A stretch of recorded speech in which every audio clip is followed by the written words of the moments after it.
All right, guys, we're back. Today we're going to go over my 2025 hunting setup. From a release, I'm shooting sight, rest, stabilizers, the entire thing. So yeah, let's just jump to it. Start out with the most boring piece, but one of the more important pieces also is the Stand Solex clicker. I picked this up around TAC time and had shot it at TAC, Oklahoma TAC in April, and absolutely loved it. So I'm gonna stick with it. As everybody knows, I like a wrist release. Stays on my wrist, ain't gotta worry about it once it's latched. I mean, it's not going anywhere, and I've always got it, you know, so that's the reason I'm running that.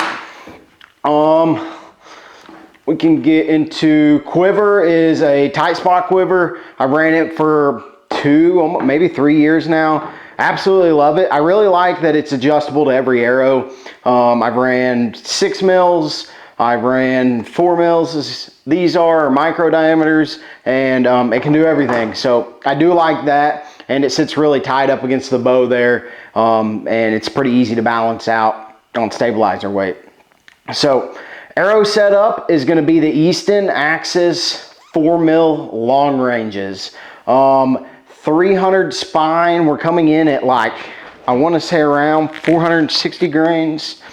We can weigh it real quick just to be sure. Let me toss on broadhead I'll be shooting. I forgot to do that earlier. But I will be shooting the all new Rec HXP2s. These broadheads are legit. And for those of y'all don't know, these are the new ones. Still that 3 or 2 1/4 inch cut that you're gonna get on that big expandable there. But these now just push back into place. There's no collar system.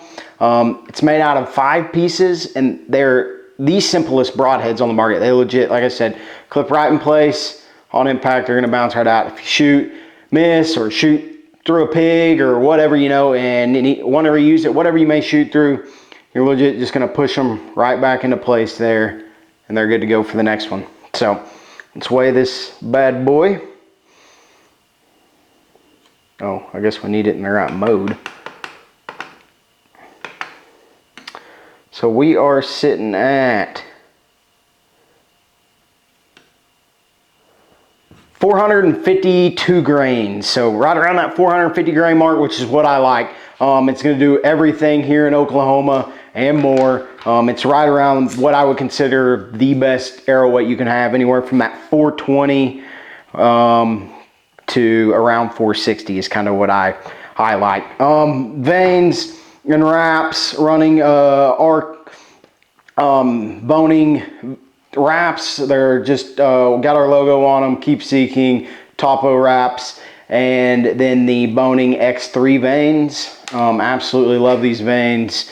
They steer tremendously well, and they're just super accurate. And so far, I ran this arrow at TAC too, and it's been great so far. Shot a lot of pigs with it also. I'm gonna set that to the side. So let's jump into the bow. This is new for 2025 here for me during hunting season. I've taken on a lot of pig hunts, but it's what I will be taking into the deer woods also. It's the Obsession Ultra Mag NT. It's a 33 inch axle to axle bow, but it's made out of Obsession's Ultra Mag material. For those of y'all don't know, it's a magnesium alloy bow. That's what the riser is made out of, and this thing's super light for a 33 inch bow, and I've loved it so far. It shoots well, super smooth, and it's still way fast, and just incredibly accurate. So that's the bow I'm going to be running this year, and yeah, it's been great for me. So running into the sight here, the dial proof, running that 3-pin horizontal. I don't know if y'all can see that or not, maybe. Anyways, 3-pin horizontal, and the reason I like a 3-pin, well, and I guess over a 4-pin or anything that's vertical, the reason I go horizontal is, one, I'm just used to it, but also the reason I don't run the 5-pin mag that they have is it's a little too much clutter for me personally. So that's the reason I run this 3-pin mag, and I really like horizontal pins.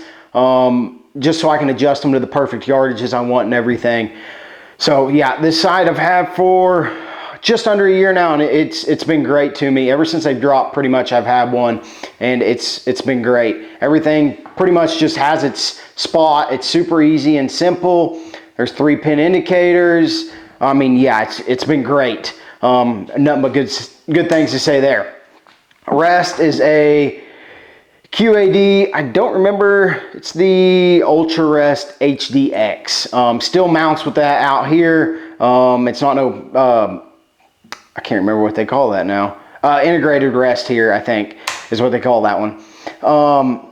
But yeah, just mounts on the outside there, and I have no problem with it. It's been very reliable, so yeah, that's it. I do need to put some felt here now that we're looking at that. The bars. So hunting, you know, we hunt anything from whitetail here, antelope, mule deer, a little bit of everything. So I kind of want something that's going to be able to do it all. And I know I want a back bar. It's great at range, and it's helped me a lot. So what we're running up front is the Shrewd 12-inch bar with 2 ounces up front. And then on the back here, we've got their Shrewd's back bar mount, and then a 10-inch or 9-inch, I can't remember which one that one is, back bar here, and it's got also 2 ounces on the back. We're sitting at 3 degrees down and 3 degrees out, I believe. 3 and 3. Yeah, 3 and 3, and it's worked great on this bow so far. Everything's I've got it where it's hold really well for me, and I'm shooting really good with it, so I'm not going to touch it. Yeah, I mean, this is pretty much the setup going into 2025. I've taken it on quite a few pig hunts. Y'all probably seen a couple of the videos from that, but taking on quite a few pig hunts, and it's treated me absolutely great. Shooting well in the yard, so there ain't going to be much else I'm really touching on anything coming this close into season. The only other thing I may do is be sure it's all tuned up as we get super dialed in here going into season. Maybe check a few sight tapes. The only other broadhead I'll maybe running this year is the XP's, a little smaller expandable instead of the bigger one. But so far, this is the one I'll be running. Everything I've shot, it's just blown through, so it's kind of hard not to run it. And then they just bleed like crazy. So yeah, that is the 2025 setup I will be running this year. Just kind of everything. If there's any questions, drop them in the comments below. And yeah, till next time, keep seeking.